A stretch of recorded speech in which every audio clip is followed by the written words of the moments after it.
ప్రియులారా, యేసు ప్రభుని నమ్మి బాప్తిస్మం పొంది ఆయన మార్గంలో ప్రయాణం చేయగోరిన మనందరికీ కూడా దేవుడు అనుగ్రహించినటువంటి అద్భుత వరం పరిశుద్ధాత్మ దేవుడు. ఈ పరిశుద్ధాత్మ దేవుని మనకు ప్రభు పరిచయం చేసేటప్పుడు ఎలా పరిచయం చేశాడంటే దహించు అగ్నిగా పరిచయం చేయలా, ఆదరణకర్తగా పరిచయం చేశాడు. ఇంకా ఏ విధంగా పరిచయం చేశాడు అంటే సత్యస్వరూప్యగు ఆత్మ అని యోహాను 16లో పరిచయం చేస్తాడు. వేరొక ఆదరణకర్త. యేసయ్య భూమి మీద ఉన్నప్పుడు యేసయ్య అందరికీ ఆదరణకర్తగా వ్యవహరించాడు. యేసయ్యతో ఉంటే ఎంత భరోసానో ఎంత ఆదరణో, అవునా? అయితే ఇప్పుడు యేసయ్య సిలువలో ప్రాణం పెట్టి మరణించి పునరుద్ధానంతో తిరిగి లేచి ఆరోహణమై మళ్ళీ వెళ్ళబోతున్నాడు తండ్రి యొద్దకు. మరి ఆయన వెళ్ళిపోతే మరి ఇక్కడ భూమి మీద ఉన్నటువంటి శిష్యాలకి, తర్వాత నిర్మాణం కాబోయేటువంటి సంఘానికి దిక్కెవరు? అందుకని నేను వెళ్ళి వేరొక ఆదరణకర్తను మీ కొరకు పంపుతాను. నేను తండ్రిని వేడుకుంటాను, ఆయన వేరొక ఆదరణకర్తను మీకు పంపుతాడు. నేనైతే శరీరంగా ఉన్నానో ఈ శరీరంలో అందరికీ అందుబాటులో ఉండలేను. ఇప్పుడంటే మీరు కొద్దిమందిగా ఉన్నారు కనుక మీకు అందుబాటులో ఉన్నాను. అదే ఆదరణకర్త వచ్చాడు అనుకో, ఆయన ఆత్మ, ఆయన అందరికీ అందుబాటులో ఉండగలడు. హల్లెలూయా, హల్లెలూయా అని యేసు ప్రభు వాగ్దానం చేశాడు. కొంతమందికి అసలు ఈ ఆదరణకర్త గురించే తెలియదు, పరిశుద్ధాత్మని గురించి తెలియదు. కొంతమందికి కొద్దో గొప్ప అవగాహన ఉంది. కొంతమంది ఆ మాట విన్నప్పుడు కొంచెం జ్ఞాపకంలో ఉంటుంది. ఈ ప్రసంగాల్లో కానీ బాప్తిసం ఇచ్చేటప్పుడు కానీ తండ్రి కుమార పరిశుద్ధాత్మ అంటారు. పరిశుద్ధాత్మ అనే ఒక ఆయన ఉన్నాడు. కొంతమంది అడిగారు, తండ్రి కుమారుడు వేరా లేకపోతే ఇద్దరు ఒక్కటేనా అని. ఇద్దరు కాదు, మొత్తం ముగ్గురు. కానీ ముగ్గురైనంత మాత్రాన ముగ్గురు దేవుళ్ళు అనకూడదు. అలాగని దేవుడు ఒక్కడే అన్నప్పుడు మళ్ళా తండ్రే కుమారుడి క్యారెక్టర్ వేశాడు, కుమారుడే పరిశుద్ధాత్మ క్యారెక్టర్ వేశాడు అని కూడా అనకూడదు. తండ్రే, కుమారుడు కుమారుడే, పరిశుద్ధాత్మ పరిశుద్ధాత్మే. ఈ విషయంలో పెద్ద సందేహం ఉంది, కన్ఫ్యూజ్ ఉంది. అయితే దానికి సమాధానం ఏంటంటే దేవుడు ఒక్కడా ముగ్గురా అంటే ముగ్గురు వ్యక్తులు వేరు వ్యక్తులే, కానీ వారి అభిప్రాయంలో కానీ వ్యవహారంలో కానీ సమస్త విషయాలలో ఏకత్వం ఉంది. అన్ని విషయాలలో ఏకత్వం ఉన్నందున అభిప్రాయ భేదాలు కానీ పరస్పర వైరుధ్యం కలిగిన వ్యక్తిత్వాలు కానీ కలిగి ఉంటే ఇక ఎంతమంది అంటే అంతమందిని సపరేట్గా మనం చెప్పొచ్చు, చూపించవచ్చు. కానీ చూడటానికి ముగ్గురుగా కనబడుతున్నారు కానీ మొత్తం ఒకటే మాట ఒకటే బాట అన్నట్టు ఉంటుంది. దీన్ని అర్థమయ్యేటట్టు చెప్పడానికి చాలాసార్లు ఒక ఎగ్జాంపుల్ వాడాను. ఇప్పుడు ఇక్కడున్న ఈ 5-6 మొత్తం కలిసి నా మీద దాడి చేయాలనుకున్నారు, లేకపోతే నన్ను ఏదో అడగాలనుకున్నారు, నా మీద తగవాడాలనుకున్నారు. అనుకొని మొత్తం మాట్లాడుకొని నా దగ్గరికి వచ్చారు. అప్పుడు నేను అంటాను, వాసు నువ్వు కూడానా, రవి నువ్వు కూడానా, ఆహా మొత్తం ఒకటయ్యారన్నమాట అంటాను. వాడుకలు అంటాం కదండి. ఇప్పుడు ఇంట్లో నలుగురు కలిసి ఇంట్లో ఒకటి మీద దాడికి సిద్ధపడితే ఏమంటారు? ఆహా మొత్తం ఒకటయ్యారన్నమాట. మొత్తం ఒకటయ్యి ఇట్లా ఆలోచన చేస్తున్నారా నా మీద? చెప్తా మీ పని చెప్తా. ఈ మొత్తం ఒకటయ్యారు అంటే మొత్తం అతుక్కుపోయారా? అసలు ఏంది ఆ మాటకు అర్థమైంది అసలు? ఇప్పుడు వీళ్ళందరూ ఒకటై నా మీదకి గొడవకు వచ్చారు లేదా తగవకు వచ్చారు అంటే మొత్తం అతుక్కొని వచ్చారా? మరి మొత్తం కలిసి ఒకటయ్యారా? ఆహా అందరూ ఏకమై వచ్చారా అన్నమాట. సరేలే కానివ్వండి అంటారు కదా. ఈ అందరు కలిసి ఒకటవటం ఏంటి, అందరు కలిసి ఏకమై రావటం ఏంటి అసలు దాని అర్థం?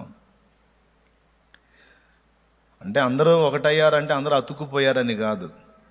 రవి రవే, అర్జున అర్జున, లేకపోతే మిఖాయిలు వాసు వాసే, శ్యామ్ జెట్స్, ఎవరికి వాళ్ళు వేరే. కానీ నన్ను తగవాడాలి లేదా గొడవ చేయాలి అనుకునే విషయం, ఆ అభిప్రాయములో అందరూ ఏకమయ్యారు. అందరిది ఒక్కటే అభిప్రాయమైంది. ఇంకా ఊరుకోవడానికి వీలు లేదు, అన్నయ్యని కడిగి పారేయాల్సిందే, అడిగి పారేయాల్సిందే అని ఏదో ఒక విషయంలో వాళ్ళందరూ ఏకాభిప్రాయమునకు వచ్చినందున నేనేమన్నాను, అందరూ ఒకటి అయ్యారన్నమాట అన్నాను. ఇప్పుడు ఇంతకు వాళ్ళందరూ ఒకటా లేకపోతే అనేకులా? అనేకులుగా ఉన్నప్పటికీ అభిప్రాయములో ఏకత్వం వచ్చినందున అందరూ ఒక్కటే, ఇక వేరు కాదు అన్నట్టు మాట్లాడాను. ఇది దేవుని అర్థం చేసుకోవాల్సిన తీరు. తండ్రే కుమారుడుగా భూమి మీదకి వచ్చి క్యారెక్టర్ ఇస్తే, మరి కుమారుడే తండ్రి అయితే మరి ఈయన ఎవరికి ప్రార్థన చేశాడు? అర్థమైందా? సరే, తండ్రే కుమారుడుగా క్యారెక్టర్ మార్చుకొని వస్తే మరి ఈయన బాప్తిస్మం పొంది ఒడ్డుకు వచ్చినప్పుడు, ఇదిగో ఈయన నా ప్రియ కుమారుడు, ఈయన యందు నేను ఆనందించుచున్నాను అని ఎలా అన్నాడు పరలోక తండ్రి? మళ్ళీ కొంతమంది ఏమంటారంటే నేనును తండ్రి ఏకమై ఉన్నాము అని లేదా? ఇప్పుడు నేను ఆత్మ కూడా ఏకమై ఉన్నామని నేను అంటాను. నేను ఆత్మ ఏకమై ఉన్నామని నేను కూడా అంటాను. అప్పుడు ఇద్దరం కలిసిపోయి ఉన్నామా? ఇద్దరం ఒకటైపోయామా? ఆత్మ వ్యక్తిత్వం వేరు, నా వ్యక్తిత్వం వేరు, ఇద్దరు వేరు వ్యక్తులు. కానీ ఏం చేద్దాం, కలిసి ఒక్కళ్ళుగా ఉంటున్నారు. ఇప్పుడు నేను బాప్తిస్మం పొంది దేవునికి నా చెయ్యి ఇచ్చినప్పుడు నాలోనికి దేవుడు తన పరిశుద్ధాత్మను పంపాడు. నా వ్యక్తిత్వం వేరు, నీలోనికి వచ్చి నివసిస్తున్న పరిశుద్ధాత్మ వ్యక్తిత్వం వేరు. కానీ నువ్వు విధేయత చూపినందున, నేను విధేయత చూపినందున ఆయన మనలోకి వచ్చి నివసిస్తున్నాడు. అలాగని ఇప్పుడు ఆయన మనం ఒకటైపోయామా? లేదు, ఒక దేహంలో ఉన్నామే కానీ సపరేట్గానే ఉన్నాము. అలాగే తండ్రి, కుమారుడు, పరిశుద్ధాత్ముడు ముగ్గురు సపరేట్ వ్యక్తులే అయినప్పటికీ, ముగ్గురు వ్యక్తులుగా ఉన్నప్పటికీ ఎక్కడ ఏ కోశాన కూడా అభిప్రాయములో కానీ, ఆలోచనలో కానీ, క్రియలో కానీ, ప్రవర్తనలో కానీ, వ్యవహార శైలిలో కానీ, వ్యక్తిత్వాల్లో కానీ వైరుధ్యం అన్నది వీసుమంత కూడా లేని కారణం చేత లేఖనం ఏమి చెప్పిందంటే దేవుడు ఒక్కడే అన్నది.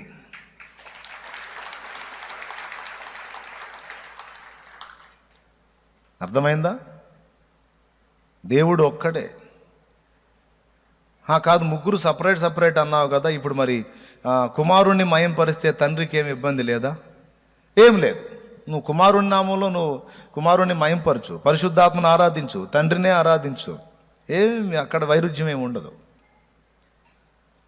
అర్థమైందా? ఈ ముగ్గురు వ్యక్తులలో ఎవరిని నువ్వు ఎత్తి వర్షిప్ చేసినా దేవుడేమో తృణీకరించడు.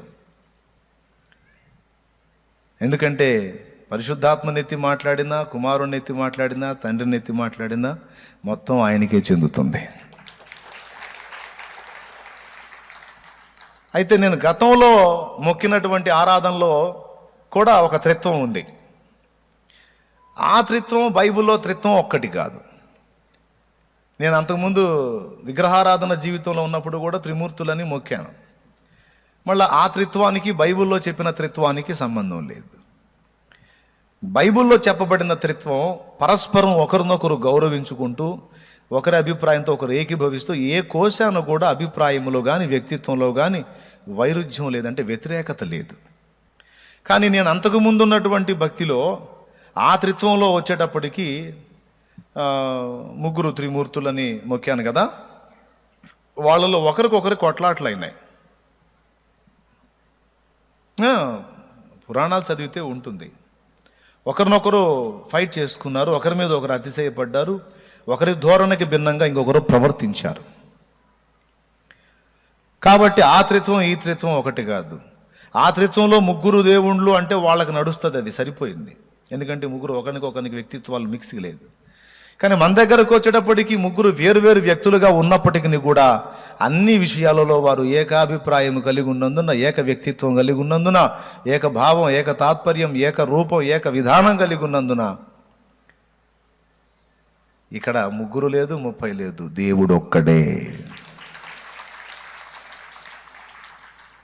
మీలో ఎంతమందికి అర్థమైంది ఇప్పుడు నేను చెప్పిన సంగతి? హల్లెలూయా. కుమారుణ్ణి ప్రార్థన చేస్తే తండ్రి ఏం ఫీల్ కాడు. కొంతమంది ఏం చెప్తున్నారు, యేసునామమున తండ్రికి ప్రార్థన చేయాలి కానీ యేసయ్యకు ప్రార్థన చేస్తున్నారు, అది తప్పు అంటున్నారు. ఎంతమాత్రం తప్పు కాదు. అదే యోహాను సువార్తలో 2 మాటలు యేసయ్య మాట్లాడాడు. తెలుసా మీకు? యోహాను సువార్త 14వ అధ్యాయము 14వ వచనం నుంచి చదవండి. నా నామమున మీరు నన్నేమి అడిగినను నేను చేతును, మీరు నన్ను ప్రేమించిన ఎడలా. చాలు, దానికి ఇంకొంచెం ముందు చదువు తల్లి. మీరు నా నామమున దేనిని అడుగుదురో తండ్రి కుమారుని యందు మహిమపరచబడుటకై దానిని చేతును. అదిగో, మీరు నా నామమున దేనిని అడుగుదురో తండ్రి కుమారుని యందు మహిమపరచబడుటకై దానిని చేతును. ఆయన నామమున తండ్రిని అడిగినా తండ్రి చేస్తాడు, లేదు ఆయన నామమున, ఎవరు? యేసు నామమున యేసుని అడిగినా కూడా యేసయ్య చేస్తాను అన్నాడు. తర్వాత ఇంకో చోట కూడా ఉంటుంది, మీరు నా పేరిట తండ్రిని ఏమి అడిగినను తండ్రి దయచేస్తాడు. ఆ మాట చెప్పాడు. నా నామమున తండ్రిని అడగండి మీకు ఇవ్వబడుతుంది, లేదు నా నామమున నన్ను అడగండి నేను కూడా ఇస్తాను అన్నాడు.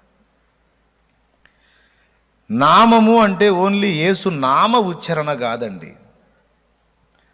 నామ ఉచ్చారణ అంటే యేసయ్య పేరెత్తి అడగటం మాత్రమే మేజర్గా అనుకుంటారు చాలామంది. నామము అంటే స్వభావము. నామములో స్వభావం చెప్పబడుతుంది. యాకోబు అనే నామానికి అర్థం మోసగాడు, ఆ పేరులో అతని వ్యక్తిత్వం. నాబాలు అరే మొరటువాడు, ఆ పేరులో ఆ వ్యక్తిత్వం. అర్థమైందా? కాబట్టి నామము అంటే ఆ స్వభావం లేక ఆ వ్యక్తిత్వం. యేసయ్య ఏం చెప్తున్నాడంటే, మీరు నా నామమున తండ్రిని ఏమి అడిగినను, నా నామమున నన్నేమి అడిగినను అంటే యేసు నామా ఉచ్చారణ మాత్రమే కాదు, యేసు వ్యక్తిత్వాన్ని కూడా సంతరించుకోవాలన్న ఆలోచన మనం మర్చిపోకూడదు. హల్లెలూయా. ఏం కొడతారులే అనుమానంగా, అవసరం లేదులే కానీ చెప్పేది వినండి. ఎందు అనుమానంగా. కాబట్టి తండ్రిని అడిగినా ఆయన ఏమి ఫీల్ కాడు, యేసయ్య ఏం ఫీల్ కాడు, యేసయ్యని అడిగినా తండ్రి ఏం ఫీల్ కాడు. ఇంకా చెప్పాలంటే అసలు దైవత్రిత్వంలో అబ్బా ఎంత సౌందర్యం ఉందో. తండ్రేమో కుమారుణ్ణి మహింపరుస్తాడు, కుమారుడేమో తండ్రిని మహింపరుస్తాడు, ఇద్దరిని కలిపేమో పరిశుద్ధాత్మ మహింపరుస్తాడు, పరిశుద్ధాత్మనేమో మళ్ళీ మిగిలిన ఆ ఇద్దరు వ్యక్తులు మహింపరుస్తారు. ఎక్కడా కూడా ఖండన ఉండదు. ఒకరినొకరు ఘనపరచుట, మహిమపరచుట. ఇంకా చెప్పాలంటే ఒక్క దేవుడు ఒక్కడే, ఆయనలో 3 భాగాలు, 3 వ్యక్తులు అన్నమాట. ఒక్క దేవుళ్ళో 3 వ్యక్తులు. ఉదాహరణకి నేను గొంతుతో పాట పాడా, ఏదో సరే అందరికీ నచ్చకపోయినా నచ్చినోడికి నచ్చింది కదా, సరే ఏదో సన్మాన సభ పెట్టారు. సభ పెట్టి దండేమో మెడకేశారు, శాలువ ఏమో భుజాలకు కప్పారు, బంగారు కంకణమో వెండి కంకణమో ఇత్తడి కంకణమో ఏదో చేయించి చేతికి పెట్టారు. అసలు నిజంగా గొప్ప అద్భుతంగా పాడావండి, నువ్వు హింసాత్మక విద్వాంసుడు అని ఏదో మీరు చెప్పి ఒక బంగారు కంకణం ఏదో పెట్టారు. ఇప్పుడు ఒక్క మాట చెప్తానండి, పాట పాడింది మెడ, గొంతుక. మరి మెడక దండ ఏందండి? సరే వదిలేయండి. భుజాలు పాడినాయా, వీపు పాడిందా, లేకపోతే గొంతు పాడిందా? మరి శాలువ వీపుకేందండి? గొంతుక పాడిందా, చెయ్యి పాడిందా? మరి చేతికి బంగారు కంకణం ఏంటండి? అసలు పాడిన దానికి ఏమన్నా ఇచ్చారా? కానీ గొంతు ఫీల్ అయిద్దా? సమస్య లేదు, గొంతు ఫీల్ కాదు. ఎందుకంటే ఇవన్నీ తనలోని భాగాలే కాబట్టి దేన్ని గౌరవించిన. కిరీటం పెట్టారు అనుకుందాం, అంటే అంత లేదులే, నేను అంత విద్వాంసుడిని ఏం కాదు, ఊరికి ఎగ్జాంపుల్ ఓ గాయకుడినే తీసుకుందాం, మంచి సంగీత హంసరాగాలు హింసరాగాలు కలిపి పాడేవాడు అనుకుందాం. పాడిందేమో గొంతు, సన్మానమేమో తలకి మెడకి చేతికి ఒంటికి, కానీ అసలు పాడిన దానికి ఏం లేదు. అయినా అది ఫీల్ కాదు. ఎందుకో తెలుసా? చేతికి చేస్తే గొంతు తనకు చేసినట్టే, గొంతు చేసినట్టే ఫీల్ అవుద్ది గొంతుగా. ఎక్కడ దానికి అది పాడినందుకు ఎక్కడ ఏ భాగానికి సన్మానం లభించినా అది గొంతుకే వర్తిస్తుంది. కాబట్టి ఇక్కడ దైవత్రిత్వంలో ఏ భాగాన్ని మనం ప్రస్తుతించినా ప్రశంసించినా అది మిగిలిన భాగాలకు చెందుతుంది, చేరుతుంది. కనుక ఇక ఏ భేదం లేకుండా దైవత్రిత్వంలోని ముగ్గురు వ్యక్తుల్ని ఉటంకిస్తూ మనం వర్షిప్ చేసుకోవచ్చు. కొంతమంది భక్తులు త్రియేక దేవ అని కలిపి కొట్టారు. 1 + 1 + 1 = 3 అనేది మామూలు లెక్క. దేవుని లెక్కలో 1 + 1 + 1 = 1. కాబట్టి అందరూ కూడా ఖచ్చితంగా ఈ సంగతి గ్రహింపగలిగి ఉండాలి. తండ్రి ఉన్నాడు మనకి, పరలోక తండ్రి. ఆయన అద్వితీయ కుమారుడు ఉన్నాడు, మనందరి ప్రాణప్రియుడు. రేపు ఆయన పక్కనే మన సింహాసనంలో కూర్చోబోతుంది. ఆ కుమారుని పక్కన సింహాసనంలో కూర్చోవటానికి యోగ్యులనుగా మనల్ని సిద్ధపరచడానికి వచ్చిన వాడే ఆదరణకర్త పరిశుద్ధాత్ముడు.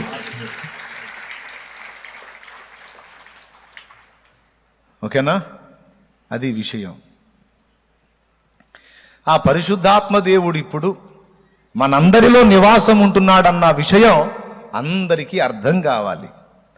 ముఖ్యంగా ప్రభువుని ఎరిగినటువంటి ప్రతి ఒక్కరికి కూడా పరిశుద్ధాత్మను గూర్చిన విషయం గ్రహింపు ఉండాలి. ఎందుకంటే మనం యేసయ్యతో ఉండబోతుంది భవిష్యత్తులో.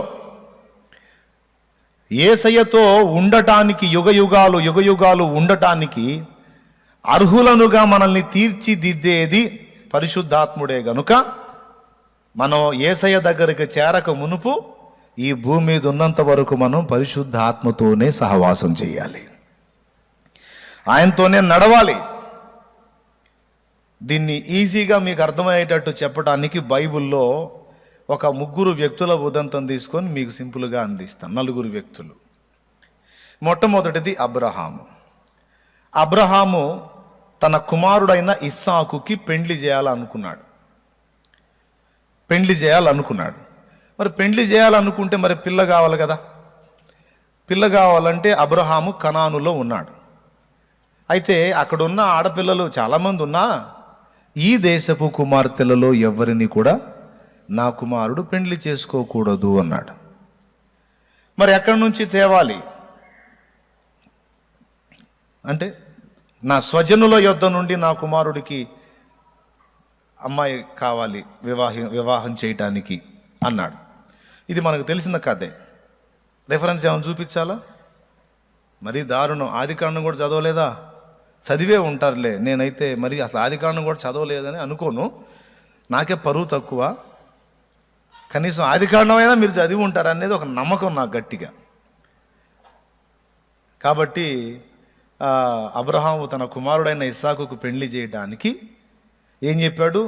నా స్వజనుల యొద్దకు వెళ్ళి అక్కడి నుంచి నువ్వు నా కుమారుడికి భార్యను తీసుకొని రావాలని ఎవరిని పంపించాడయా? తన పెద్ద దాసుడైన అబ్రహాము యొక్క పెద్ద దాసుడైన ఎలియాజరును పంపించాడు. దేవునికి స్తోత్రం. ఎలియాజరు అన్నాడు, సరే వెళతాను, మరి వాళ్ళెవరో నాకు తెలియదు, మరి వాళ్ళని ఎట్లా నేను కనుగోవాలి, ఎట్లా ఏంటి అని అడిగాడు ఎలియాజరు. అడిగితే అబ్రహాం అన్నాడు, ఇంతవరకు నాకు తోడయి ఉండి ఎవరు నన్ను అన్ని విషయాల్లో ఆశీర్వదించి సహాయపడ్డాడో ఆ నా ప్రభువే నీ కార్యమును సఫలపరుస్తాడు. నా కుమారునికి భార్య కలిగినటువంటి అమ్మాయిని నా స్వజనుల్లో నీకు దొరికేటట్టు నా దేవుడే చేస్తాడు, వెళ్ళు నాయనా అన్నాడు. సరే, ఎలియాజరు బయలుదేరాడు. ఒంటెల్ని, కొంత వెండి బంగారాలని, కొంతమంది పనివారిని అట్లా తీసుకొని వెళ్ళాడు. ఎక్కడికి వెళ్ళాడయ్యా? అబ్రహాము కుమారుడైన ఇస్సాకుకు భార్యను తేవటానికి వెళ్ళాడు. వెళ్ళి ఆ ప్రదేశానికి వెళ్ళాడు. అబ్రహాము స్వజనులు ఉన్న ప్రదేశానికి వెళ్ళాడు. ఊళ్ళోకి వెళ్ళాడు. ఊరి ఎంట్రన్స్లో గవిన్ దగ్గర ఒక బావి ఉంది, పెద్ద బావి. ఆ బావి దగ్గర మరి ఒంటెల్ని మోకరింపజేసి ఇక ఆలోచనలో పడ్డాడు. ఇంత ఊరని ఉన్నప్పుడు ఊళ్ళో చాలామంది ఆడపిల్లలు ఉంటారు, చాలా కుటుంబాలు ఉంటాయి. మరి వీళ్ళందరిలో మరి ఆయన సంబంధులు ఎవరో, మరి వాళ్ళకి ఎవరికి ఆడపిల్ల ఉందో, మరి ఎవరు ఈయనకు తగిందో. కాబట్టి ఇదంతా నేను వెతుక్కోవటం కాదు, చేరాల్సిన స్థలానికైతే చేరానని ఒంటెల్ని మోకరింపజేసి ఎలియేజరు తాను కూడా మోకరించి, నా యజమానుడైన అబ్రహాము దేవా, తన కుమారుని అయినటువంటి ఇస్సాకు యొక్క వివాహ విషయమే నాకు బాధ్యత అప్పగించబడింది. మరి ఇంతమంది ఊళ్ళో జనం ఉన్నారు, ఇంతమంది ఆడపిల్లలు ఉన్నారు. ఈ బావి దగ్గరికి చాలామంది నీళ్లు చేదుకోవడానికి వస్తారు ఆడపిల్లలు. ఈ ఆడపిల్లలు వచ్చినప్పుడు వచ్చిన అమ్మాయినల్లా నేను దాహమునకు నీళ్ళు అడుగుతా. దాహానికి నీళ్ళు అడిగితే, అయ్యా ఇదిగో నీకు త్రాగుటకు నీళ్ళు ఇచ్చేదను, నీ ఒంటెలకు కూడా నీళ్లు పోసేదను అని ఎవరైతే అంటారో ఆ అమ్మాయే నీ దాసుడైన ఇస్సాకుకు భార్య. ఇదొక్కటి మాత్రం నాకు సాయం చేయయ్యా, కష్టపడి ఇంత దూరం వచ్చాను. మరి పెండ్లి కుమార్తెను తీసుకెళ్ళకపోతే పెద్ద ఆయన ఇబ్బంది పడతాడు. మరి ఆయనే చెప్పాడు, నా దేవుడు నీ కార్యం సఫలపరుస్తాడు పో అని భరోసా ఇచ్చాడు కనుక దయచేసి నాకు ఈ సహాయము చేయయ్యా అని మోకాళ్ళుని ప్రార్థన చేశాడు ఎలియేజర్. ఆయన ప్రార్థన దేవుడు విన్నాడు. ఆయన ప్రార్థన ముగించగానే రెబెకా కడవ తీసుకొని బావి దగ్గరకు వచ్చింది. బావి దగ్గరకు వచ్చి నీళ్లు చేదుకుంది. అప్పుడు ఆయన అన్నాడు, అమ్మా కాస్త తాగుటకు నీళ్ళు అన్నాడు. దాన్నే ఉందండి, మీరు తాగండి, మీ ఒంటెలకు కూడా నీళ్లు పోస్తానంది అని త్వరగా కడవ తీసుకొని వెళ్ళి నీళ్లు చేది ఆయనకు పోసింది, ఒంటెలకు పోయటం మొదలుపెట్టింది. ముందే చేదిందా లేకపోతే చెప్పినాక పోయి చేదిందా? చెప్పిన తర్వాత త్వరగా వెళ్ళి ఆ పని చేసింది. ఓకేనా? ఎవరు? రెబెకా. వెంటనే ఆయన, అమ్మా ఇంత మంచి సుబుద్ధి కలిగిన స్త్రీవి నువ్వు, నాకే కాదు ఒంటెలకు కూడా నీళ్లు పెడతానన్నావు తల్లి అని ఆయన ఆశ్చర్యపోయాడు. ఒంటెలకు నీళ్లు పోస్తానంటే ఆశ్చర్యం ఏముంది అని మీరేదో అనుకోవాకండి. ఒంటె మామూలుగా తాగదు, అది విషయం. తెలుసా మీకు? మామూలుగా గేదెలు ఎడ్లు తాగినట్టు తాగదు ఒంటె. పద్దాకలు నీళ్లు తాగదు. నీళ్లు తాగటం మొదలుపెట్టిందంటే బకెట్లు లాగి లోపల పెట్టుకుంటుంది. అది ఒంటె పేరు ఎడారి ఓడ అంటారు. ఒక్కసారి నీళ్లు సరిగ్గా ఒంటె తాగిందంటే 40 రోజులు నీళ్లు లేకుండా ప్రయాణం చేస్తుంది. 40 days అంతేనా? నా చిన్నప్పుడు చదువుకున్నా, మరి కరెక్టో కాదో. అంతేనా? 40 రోజులే కదా? 40 రోజులా 21 రోజా? మీరు కూడా నాకన్నా సూపర్ మ్యాన్ లాగా ఉన్నారు. అరే ఒకళ్ళన్నా చెప్పరేంది, మూలగరేంది? 40 రోజులా 21 రోజా? దాదాపు 40 రోజులు. 21 రోజు 40 రోజులు వెళ్ళి నీళ్లు లేకుండా ప్రయాణం చేయగలిగిద్ది ఒంటె ఎడారిలో. అందుకే ఎడారి ప్రయాణానికి ఒంటెల్ని వాడతారు. అది పర్వాలేదు, మనకు కూడా కాస్త గుర్తుంటుంది దేవుడి కృపతో. 40 రోజులేనంట. లైవ్లో ఉన్నవాళ్ళు చెబుతున్నారు. నా చదువులో మాత్రం 40 రోజులనే ఉందిలే, ఇంకా 6 నెలలు అంటే నాకు తెలియదు. వాళ్ళు అదనపు పరిశోధన చేశారేమో, మొత్తానికి ఇప్పుడు ఆ ఒంటెల్ని మోకరింపజేసి ఒంటెలకు నీళ్లు పోయేటువంటి ఆ కడవతో ఎన్ని చేతి పోయాలా? కాబట్టి రిస్క్తో కూడుకున్న పని. మనిషి కంటే ఒక గట్టిగా 4 దోశలు తాగుతాడేమో. ఇక ఒంటికి బిందెలు పోయాలి, తాగుతానే ఉంటుంది, బకెట్లు తాగుతానే ఉంటుంది. మొత్తం 40 రోజులు స్టాక్ చేసుకుంటుంది కదా. ఆ ఎన్ని ఒంటెలు తీసుకెళ్ళాడో తెలియదు. ఎన్ని ఒంటెలు? 10 అంట విజయ్ చెబుతున్నాడు. 10ఏనా? వామ్మో, 10 ఒంటెలకు పోయాలంటే ఏంది అసలు? దేవునికి స్తోత్రం కలుగును గాక. హల్లెలూయా. 10 ఒంటెలకు త్రాగుటకు నీళ్లు పోసింది రెబ్కా. ఆమె సుబుద్ధి చూసి, ఉపకార బుద్ధి చూసి, సాటి ప్రాణికి సహాయపడేటువంటి దయాగుణం చూసి, అమ్మా నీవు ఎవరి కుమార్తెవు అన్నాడు. అప్పుడు ఇక ఆమె ఎవరో చెప్పింది. ఏమని చెప్పింది సలోమి? నోరు తెరిచి అందులో చదువమ్మా. 47వ వచనం. అప్పుడు నేను, అధ్యాయం 24వ అధ్యాయం, అదంట 24వ అధ్యాయం 47వ వచనం అంట. అప్పుడు నేను నీవు ఎవరి కుమార్తెవని అడిగినందుకు ఆమె మిల్కా నాహోరునకు కనిన కుమారుడగు బెతుయేలు కుమార్తెనని చెప్పినప్పుడు, నాహోరు అబ్రహాం సోదరుడు. దేవునికి స్తోత్రం కలుగును గాక.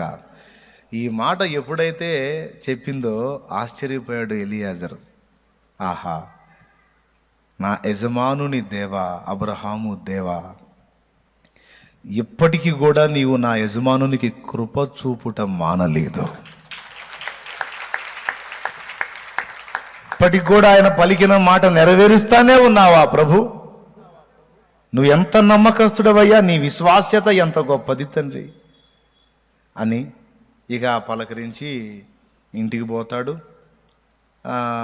అమ్మ అక్కడ ఏమన్నా మాకు వసతి ఉంటుందంట. ఎందుకు ఉంటుంది, మాకు మేత కూడా ఉంది, మీకు మీ పశువులకు కూడా మేత ఉంది, వచ్చేసేయండి అంటే ఆ సంతోషంతో ఆమెకు ఒక బంగారు వస్తువు ఇస్తాడు. ఇచ్చాడా? అన్నీ పెట్టాడా? ఒకటి ఇచ్చాడా? ఫస్ట్ ముక్కుకి ఇచ్చాడంట. అంతా అయిపోయిన తర్వాత సరే, ఇక ఇప్పుడు మన మ్యాటర్ అది కాదు. మళ్ళీ మీరు అక్కడ అసలు ఆ పాయింట్లోకి వెళ్ళారు.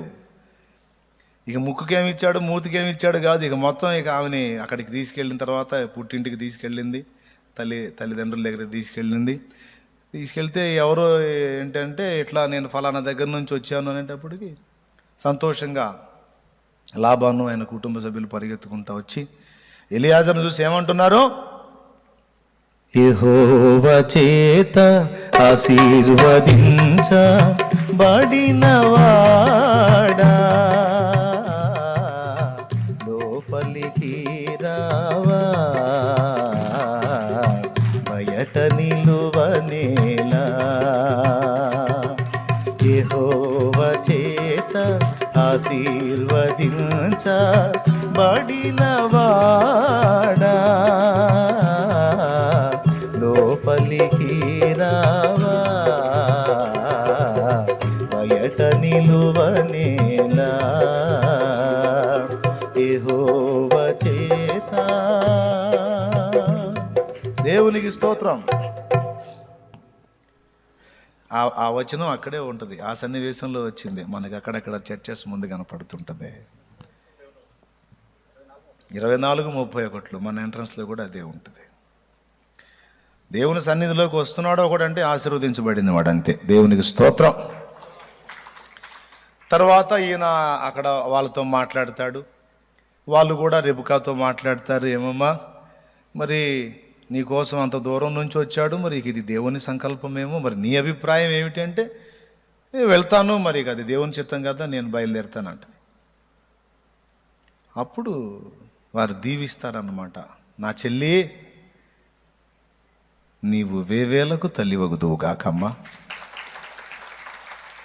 పో, దేవుడు నీకు తోడై ఉంటాడు పో అని చెల్లెమ్మను మరి ఎలియేజరుకు అప్పగించి ఇక సాగనంపారు. అంటే వెంటనే పంపించారా అని మళ్ళీ మీరు అడిగారు. అక్కడ చాలా తతంగం జరిగిందిలే, బైబిల్ చదువుకోండి, దొరికిద్ది అందులో. ఇప్పుడు కొంచెం మ్యాటర్ ప్రతిదీ వర్ణించుకుంటూ పోతే లేట్ అయింది. అంతే కదా. ఇప్పుడు మనం సినిమాలు చూస్తాం చూడండి, వెంటనే ఒక 2-3 నిమిషాల్లోనే హీరో పుట్టి పెద్దోడైపోతాడు. అవునా? ఏం లేదు, పాటలోని పరిగెత్తుతా అంటాడా అని పెద్దోడైపోతాడు. అటు కాకుండా వాడు ఇక పిల్లోడి దగ్గర నుంచి వాడు ఏమేం చేశాడని వాడు రోజు సన్నివేశాలు అన్నీ వేసాడనుకో, మనకి నల్లగా ఉన్న జుట్టు కాస్త తెల్లగా అయిపోయింది. సినిమా చూస్తూనే ఉంటా, వాడు పెద్దోడు అవుతానే ఉంటాడు అనమాట. కాబట్టి అంతా ఆడికాడు తేల్చేస్తారు అనమాట. అట్లాగే అక్కడ ఏమేం జరిగింది అనేది మొత్తం నేను చెబితే ఇక ఇక్కడ తెల్లారిద్ది. అందుకని ఇక కొంచెం మాటలు జరిగినాయి. ఆ తర్వాత కొన్ని బంగారు ఆభరణాలు రిబ్కాకు ధరింపజేసి చిన్నగా తీసుకొని ఎలియేజరు బయలుదేరాడు. రిబ్కా ఎలియేజరుతో కొన్ని రోజులు ప్రయాణం చేసింది. ఈ దారి పొడవునా రిబ్కాకి ఇక అత్తగారింటికాడ, అంటే తను వెళ్ళబోతున్న స్థలంలో పరిస్థితులు ఏంటి, తనను వివాహం చేసుకోబోతున్న ఆ వ్యక్తి యొక్క మనస్తత్వం ఏంటి, అతని తండ్రి అబ్రహాం మనస్తత్వం ఏంటి అని అన్నీ వర్ణిస్తూ తెస్తున్నాడు. దారి పొడవునా ఇక వేరే విషయాలేం మాట్లాడాడు. ఎలియాజర్ ఏం మాట్లాడతాడు చెప్పండి? ఇస్సాకును గురించి, వాళ్ళ నాన్న అబ్రహాం గురించే మ్యాటర్ అంతా. అంటే మార్గంలోనే ట్రైనింగ్ అయిపోతుంది వాళ్ళకి. ఈ విషయాల్లో కోపం వస్తుందమ్మా, ఈ విషయంలో ఇట్లా ఉంటారు. ముఖ్యంగా ఇస్సాకు చాలా విధేయుడు, చాలా గొప్పవాడు, ఆయన మనస్తత్వం ఇది, ఆయన ఇంత ప్రేమ గలవాడు, ఆయన ఇట్లా అట్లా అని అన్నీ చెప్తా. వారి ముందుకు వెళ్ళినప్పుడు ఇలా ఉండాలమ్మా, ఇలా ఉండాలి, ఇది ఇలా నడుచుకోవాలి, ఇవన్నీ చెప్తా ఉంటే అన్నీ ఆలకిస్తూ వచ్చింది. తీరా ఇస్సాకు అబ్రహాములు ఉన్న ప్రాంతానికి సమీపంలోకి వచ్చి దగ్గరకు వచ్చినప్పుడు ఇస్సాకు పొలములో ధ్యానింప వెళ్ళాడు. ఆయన పొలములో ధ్యానింప వెళ్ళాడు. ఈమె రోడ్డు మీద, అదే అక్కడ త్రోవలో గుండా ఒంటి మీద వస్తూ ఉంది. ఆయన ధ్యానించడం పూర్తి చేసుకొని పొలంలో నుంచి వారికి ఎదురు వస్తున్నాడు. రిబ్కా ఆ వచ్చుచున్న మనుషుడెవరు అని అడుగుద్ది. అమ్మా, ఆయన గురించేనమ్మా నేను ఇప్పటిదాకా చెప్పింది, ఆయనే నా యజమానుడైన ఇస్సాకు అని చెప్తాడు. చట్టుకున్న ఒంటి మీద నుండి దిగి ఆమె ముసుగు వేసుకుంటుంది. ముసుగు విధేయత గుర్తు. ఇప్పుడు దారి పొడవునా చాలామంది పురుషులు కనిపించారు రిబ్కాకి. కానీ ఎక్కడ ఆగి అదిగో ఆ పురుషుడెవరు, ఆ మనుషుడెవరు అని అడగల. ఎక్కడా దిగి ముసుగేసుకోవాల. ఇస్సాకును చూసినప్పుడే ఆమె ప్రశ్నించడం జరిగింది, ఒంటె దిగి ముసుగు వేసుకోవటం జరిగింది. కారణం ఏంటి అంటే ఎలియేజరు ఏ సంగతులైతే చెప్పాడో ఆ సంగతుల్లో కొన్ని లక్షణాలు అవి వచ్చే వ్యక్తిలో కనపడ్డాయి. రిబ్కా తక్కువది కాదండి, చాలా జ్ఞానవంతురాలు రిబ్కా. ఏదో యాకోబుకి అట్లా చెప్పిందని మనకు అనిపించింది, కానీ అది దేవుని సంకల్పంలో అలా జరిగిపోయింది. రిబ్కా చాలా జ్ఞానవంతురాలు. ఆమె ఇట్టే గుర్తుపట్టేసింది. చాలామంది పురుషులు ఎదురయ్యారు, కానీ ఎవరిని చూసి ముసుగు వేయలేదు, ఒంటె దిగలేదు. ఇస్సాకు ఎప్పుడైతే ఆమెకు తారసపడ్డాడో వెంటనే ప్రశ్నించింది అతడెవరు అని. తర్వాత ఒంటె దిగి ముసుగు వేసుకుంది. తర్వాత ఇస్సాకుకి ఎలియేజరు చెప్పటం, ఆమెను తీసుకొని ఇస్సాకు తన తల్లి శారా గుడారంలోనికి తీసుకొని పోయి ఆమెను పరిగ్రహించటం, ఇదంతా జరిగింది. ఇప్పుడు వరుసగా విషయంకి వద్దాం. ఈ మ్యాటరు నువ్వు ఆదరణకర్త అని చదివించి, పరిశుద్ధాత్మని చదివించి, అబ్రహాం కొడుకు ఇస్సాకు పెళ్ళని ఇటుపోయావేంది అనుకోవద్దు. కొద్దిగా మీకు అర్థం కావటానికి ఆ స్టోరీ తీసుకున్నాను. ఎందుకంటే ఆ స్టోరీలో పరిశుద్ధాత్మ, తండ్రి అయిన దేవుడు, యేసయ్య, సంఘం, ఈ 4 పోలికలు ఉన్నాయి. అబ్రహాము తండ్రి అయిన దేవునికి సాదృశ్యంగా ఉన్నాడు. ఇస్సాకు కుమారుడైన క్రీస్తుకు సాదృశ్యంగా ఉన్నాడు. ఎలియాజరు రెబెకాను సిద్ధపరిచి తీసుకొచ్చి ఇస్సాకుకు పరిణయం చేయడానికి సిద్ధమైనటువంటి ఎలియాజరు వల్లే ఉన్నాడు. ఎలియాజరు పరిశుద్ధాత్మ గుర్తుగా ఉన్నాడు. ఇక రెబెకా ఎవరు అంటే సంఘం. ఇప్పుడు వరుసగా మళ్ళీ వర్ణించుకుంటూ వద్దాం. అబ్రహాము తన దాసుడైనటువంటి ఎలియాజర్ని పిలిచి ఏమన్నాడు? నా కుమారుడికి భార్యగా ఉండుటకు ఇక్కడి ఆడపిల్లలు పనికిరారు అన్నాడు. తండ్రి అయిన దేవునికి ఈ సృష్టి, ఆయన చేసిన సృష్టి మొత్తంలో ఇదొక్కటే ప్రపంచం కాదు, లెక్కకు మించిన కన్యకలు గలరు అన్నది పరమగీతంలోని వచనం. ఎంతో మంది దేవదూతలు కలిగినటువంటి కోటాను కోట్ల ప్రపంచాలను తండ్రి సృష్టించాడు. బాగా వినాలి. దేవదూతల ఆహారము నరులు భుజించిరి అన్నాడు కీర్తనల్లో. దేవదూతలు అనేవాళ్ళు లేకపోతే వాళ్ళకి ఆహారం ఉండటం ఏమిటి? అది నరులు తినటం ఏమిటి? మన్నా అనేది పరలోక ఆహారం, మనకందరికీ తెలిసిన సంగతే. దేవదూతల ఆహారం అంటూ ఉంది అంటే దేవదూతలు ఉన్నారు. దేవదూతలు అంటూ ఉన్నారు అంటే వాళ్లకు లోకాలు కూడా ఉన్నాయి. వాళ్ళకు లోకాలేంటి? అంతా కలిసి పరలోకంలోనేగా ఉండేది అనుకుంటే పొరపాటే. ఏబు గ్రంథము 1వ అధ్యాయము 6వ వచనం తొందరగా తిప్పేయాలి. ఏం చేద్దాం, కొత్త వాళ్ళని పాత వాళ్ళని అందరినీ కలిపి చెప్పుకోవాల్సి వచ్చింది.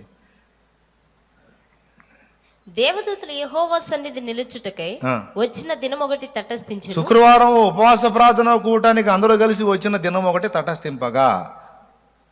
ఇప్పుడు మీరు అందరూ ఏడున్నారు? తొందరగా చెప్పండి. ఇక్కడ లేరా ఏంది? ఎక్కడున్నారు? ఇక్కడే ఉన్నారు కదా, రైట్. గంట ముందు ఎక్కడ ఉన్నారు? ఫస్ట్ నుంచి రోజు ఇక్కడే ఉంటున్నారు మీరు? లేదు లేదు, మీ ఇళ్ళు ఉన్నాయి, మీ ఊళ్ళు ఉన్నాయి, మీ ప్రదేశాలు ఉన్నాయి, మీ ప్రాంతాలు ఉన్నాయి. కానీ ఇప్పుడు అందరం కలిసి శుక్రవారం కూడుకుందాం అనుకున్నాం, ఇలాగ కూడుకున్నాం. ఇక్కడ మనందరం కూడక మునుపు వేరే ప్రదేశాల్లో ఉన్నాం. ఆల్రెడీ మనం ఎక్కడే ఉంటే అందరూ కూడుకునే దినం ఒకటి తటస్థింపగా అన్న మాటే హాస్యాస్పదం, అర్థం లేనిదవుతుంది. అవునా? మనం వేరు వేరు ప్రాంతాల్లో ఉన్నాం. ఈ రోజుని పురస్కరించుకొని మనం ఇక్కడికి వచ్చాం. ఓకేనా, రైట్. అలాగే దేవదూతలు ఆయా ప్రాంతాలలో వేరే వేరే ప్రదేశాలలో వేరే వేరే లోకాల్లో ఉన్నారు. దేవుని దగ్గర నుండి పిలుపు వచ్చింది, అందరూ కూడా ఒక దగ్గర గ్యాదర్ అవ్వండి మీతో మాట్లాడాలని. ఆ పిలుపు వచ్చినప్పుడు దేవుని దూతలందరూ యెహోవా సన్నిధిని సమకూడుటకాయి వచ్చిన దినం ఒకటి తటస్థింపగా ఆ రోజు అక్కడికి వచ్చారట. హలో, అంతకుముందు ఎక్కడ ఉన్నారు? వేరే ప్రదేశాల్లో ఉన్నారు. కాబట్టి దీన్ని బట్టి ఏమర్థమవుతుంది? దేవదూతల ప్రపంచాలు ఒక పరలోకం ఒకటే కాదు, పరలోకానికి వేరుగా దేవదూతల ప్రపంచాలు కోటాను కోట్లు ఉన్నాయి. అక్కడ కోటాను కోట్ల దేవదూతలు ఉన్నారు, వాళ్ళ ప్రపంచాలు ఉన్నాయి. కానీ దైవ కుమారుడికి పట్టమహిషిగా ఆయన ప్రక్కన కూర్చొని పరిపాలించడానికి యోగ్యురాలుగా ఆ ప్రపంచాల్లో ఉన్న వాళ్ళు ఎవ్వరూ లేరు. స్పెషల్గా నిర్మితమైంది మానవ జాతి. దేవుడు తన పోలిక చొప్పున, తన స్వరూపమందు తన పోలిక చొప్పున నరుని నిర్మించి వాని నాసికారంధ్రములలో జీవవాయువును, దేవుని యొక్క వాయువుని మానవుల్లో ఊదాడు. మనలో ఉన్న ఈ జీవవాయువు లేక జీవాత్మ ఎవనిలో నుండి వచ్చింది? శరీర సంబంధంగా కూడా దేవుని జీవవాయువుతోనే మనం పుట్టింపబడినాము. ఆత్మ సంబంధంగా చూసుకుంటే దేవుని వాక్యమును అక్షయ బీజమునకు పుట్టింపబడిన వారము. అట్లా తీసుకున్నా ఎట్లా తీసుకున్నా దేవునికి కరెక్ట్గా సంబంధించిన వ్యక్తులుగా ఎవరు కనపడుతున్నారంటే ఒక్క మానవ జాతే. ఇప్పుడు పరమ ఇస్సాకైన యేసయ్యకు భార్యగా ఆయన ప్రక్కన సింహాసనం మీద కూర్చోవడానికి ఇక్కడి స్త్రీలు పనికి రారు. పరలోకంలో కానీ ఇతర లోకాల్లో ఉన్న వేరెవరూ పనికి రారు. పరమగీతంలో యేసయ్య అదే అంటాడు. లెక్కకు మించిన కన్యకలు. ఒక్కసారి పరమగీతం తీసుకుందాం. పరమగీతం 6:8. 60 మంది రాణులను 80 మంది ఉపపత్నులను లెక్కకు మించిన కన్యకలను కలరు. అయితే ఏమంటున్నాడు? నా పావురము నా నిష్కళంకురాలు ఒక్కతే. నా పావురము అని నా నిష్కళంకురాలు ఒకతే అన్నాడు. అంటే ఇక మిగిలిన వాళ్ళందరిలో ఏం కనపడుతుంది ఆయనకి? ఇప్పుడు ఇంతమంది ఉన్నారండి, వీళ్ళందరిలో ఈ అబ్బాయి ఒక్కడేనండి కళంకం లేనోడు అని అంటే ఇక చెప్పకనే చెప్పినట్టు మిగిలిన వాళ్ళందరూ కాస్త మంచోళ్ళనే తేడానే. ఇంతమంది ఉన్నా ఇంకా అంతమంది ఉన్నా నా పావురము నా నిష్కళంకురాలు ఒక్కతే అన్నాడు. పరమగీతం 2వ అధ్యాయం 1వ వచనం నుంచి చూస్తే చూడండి ఏం చెప్తుందో. నేను షారోను పొలములో పూయి పుష్పము వంటి దానను, ఆ, లోయలలో పుట్టు పద్మము వంటి దానను, బలు రక్కసి చెట్లలో వల్లి పద్మము కనబడినట్లు, అది కదా ఆయన అంటున్నాడు, బలు రక్కసి చెట్లలో వల్లి పద్మము కనబడున్నట్లు స్త్రీలలో నా ప్రియురాలు కనబడుచున్నది. అది స్త్రీలలో నా ప్రియురాలు కనబడుచున్నది. స్త్రీలు చాలా మంది ఉన్నారు, కానీ అందరూ వేరు, ఈమె వేరు. షారోను పొలములో పుష్పము వంటిది, లోయలలో పూసే పద్మము వంటిది. షారోను పొలములో పుష్పము వంటిది, లోయలలో పూసే పద్మము వంటిది. బలు రక్కసి చెట్లలోన వల్లి పద్మమంటిది, బలు రక్కసి చెట్లలోన వల్లి పద్మమంటిది. ముడత మచ్చ కళంకము లేనిది, ముడత మచ్చ కళంకము లేనిది. వ్యూహిత సైన్య సమభీకర రూపిణియగు ఈమెయవరు. వ్యూహిత సైన్య సమభీకర రూపిణియగు ఈమెయవరు. ఇప్పుడు అందరూ ఒకటేనా, ఈమె సపరేటా? అబ్రహాం ఏమన్నాడు, ఇక్కడ ఆడపిల్లలు పనికిరారు, ఎక్కడ కావాలి, నా స్వజనుల్లో ఆడపిల్ల కావాలి. రైట్, ఇక్కడ ఉన్నటువంటి వేరు వేరు లోకాల్లోని దూతలు ప్రపంచాలు ఏవి పనికి రావు. నా ప్రియ కుమారుని పక్కన సింహాసనం మీద కూర్చోవాలి అంటే నాకు చెందిన వ్యక్తి అయి ఉండాలి. ఆ వ్యక్తిని నేను స్పెషల్గా భూగ్రహం మీద రెడీ చేశాను. అది దేవుడు చెప్తున్న మాట.